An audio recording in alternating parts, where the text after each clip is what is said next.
Cabe resaltar que la designación cis o trans únicamente es para los alquenos disustituidos.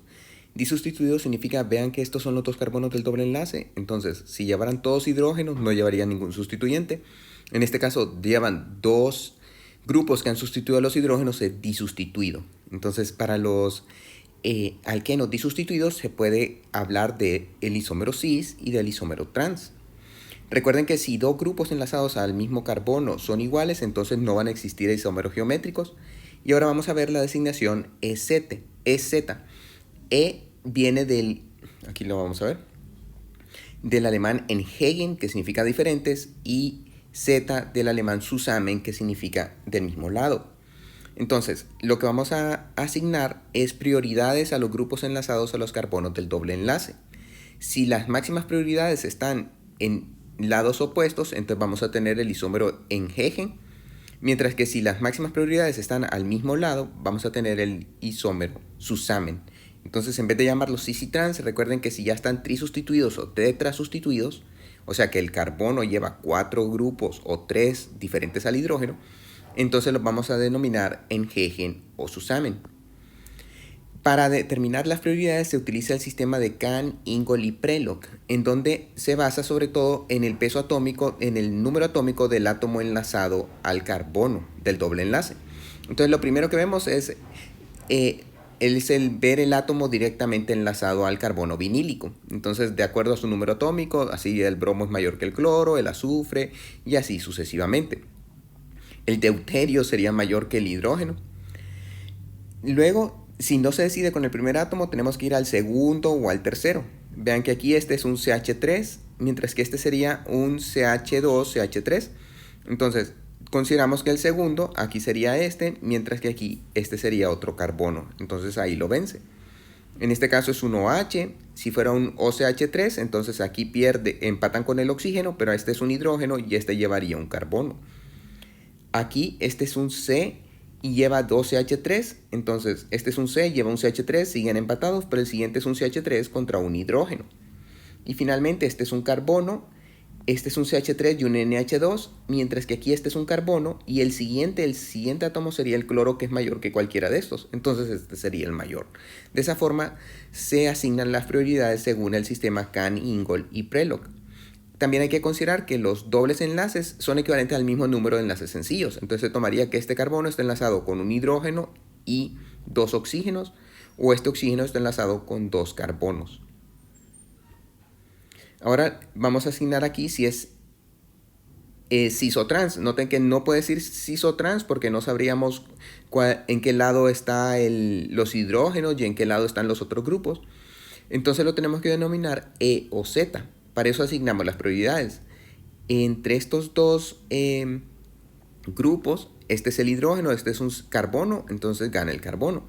Entre estos dos, este es un carbono, este es un carbono, en el primero empatan, ahora en el segundo, vean que este carbono estaría enlazado a un oxígeno, mientras que este carbono en el segundo está enlazado a un carbono.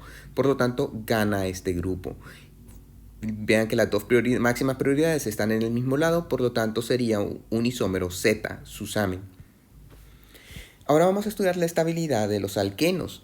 Fíjense que a partir de, si nosotros colocamos el isómero trans y lo colocamos en presencia de un ácido que sirve como catalizador, va a haber una interconversión entre el trans y el cis. O sea, se estarían convirtiendo el trans y el cis, pero el equilibrio favorece al isómero trans por sobre el isómero cis en un 76%, 24%. Recordando aquella tabla que nos indica cuál va a ser el isómero más presente según la estabilidad, esto nos indicaría que el isómero trans es 2.8 kilojoules más estable que el cis. ¿A qué se debe esa mayor estabilidad? Noten que en el cis los dos grupos metilos quedan muy cercanos y hay cierta cantidad de tensión estérica, contrario al trans, que fíjense que está totalmente extendida la estructura. También otra forma de medir la estabilidad de los alquenos es mediante el calor de hidrogenación. Mediante el calor de hidrogenación, el trans 2-buteno lo hidrogenamos y lo convertimos en butano, el cis 2-buteno lo hidrogenamos y lo convertimos en butano, ambos en presencia de paladio. Fíjense que entonces, midiendo la cantidad de energía, podemos ver la diferencia que hay entre cada uno de los isómeros y el butano.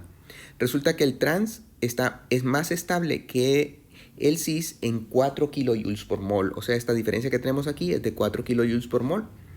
Con lo cual existe una cierta diferencia entre la estabilidad medida por equilibrio y la estabilidad medida por el calor de hidrogenación.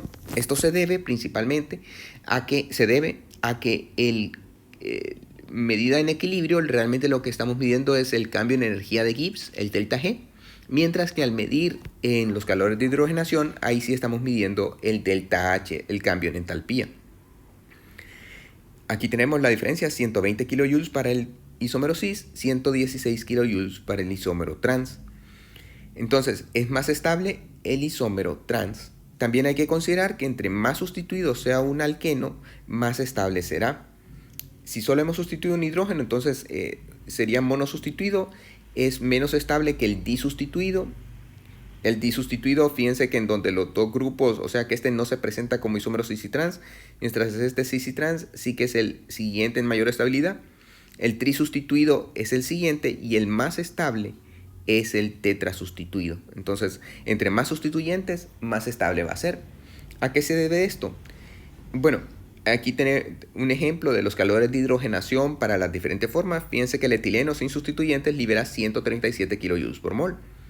El monosustituido, el propileno, libera 126 kilojoules por mol, o sea, es 11 kilojoules por mol más estable. De los disustituidos, el isómero cis del 2-buteno libera 120 kilojoules por mol, ya lo habíamos visto, y el trans 116 kilojoules por mol. Observen aquí que que es disustituido, pero ambos sustituyentes están en el mismo carbono, libera 119 kilojoules por mol, siempre más estable que el monosustituido. El trisustituido libera 113 kilojoules por mol y el tetrasustituido 111 kilojoules por mol. Vean entonces que entre mayores sustituyentes, mayor estabilidad. Esta explicación lo hacemos a partir de los orbitales moleculares, en donde conocemos que existe una interacción a partir de una interacción estabilizadora entre el enlace pi carbono-carbono y el enlace sigma con el carbono adyacente, con el carbono hidrógeno adyacente. Entonces sería entre el enlace pi carbono-carbono y el enlace sigma de un carbono hidrógeno adyacente. A esta interacción se le conoce como hiperconjugación, que en una descripción de teoría de orbitales moleculares se debe a un orbital molecular que se extiende a lo largo del carbono, con doble enlace con el otro carbono, el carbono y el hidrógeno. Entonces aquí lo tenemos. Vean que el orbital molecular se extendería a partir del doble enlace hacia el otro carbono y abarcando el hidrógeno. Y hacia el otro carbono y abarcando el hidrógeno. Entonces sería un orbital que se extiende a lo largo de la molécula. Entre más átomos estén involucrados, más estable también estará.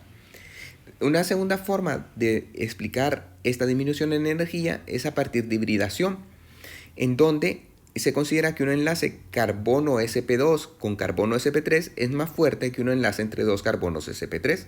Entonces aquí en el 2-buteno vamos a tener dos enlaces sp2, sp3, mientras que en el 1-buteno únicamente tendríamos un enlace sp2, sp3 y el otro sería sp3. Por hoy hasta aquí lo dejamos, continuamos mañana.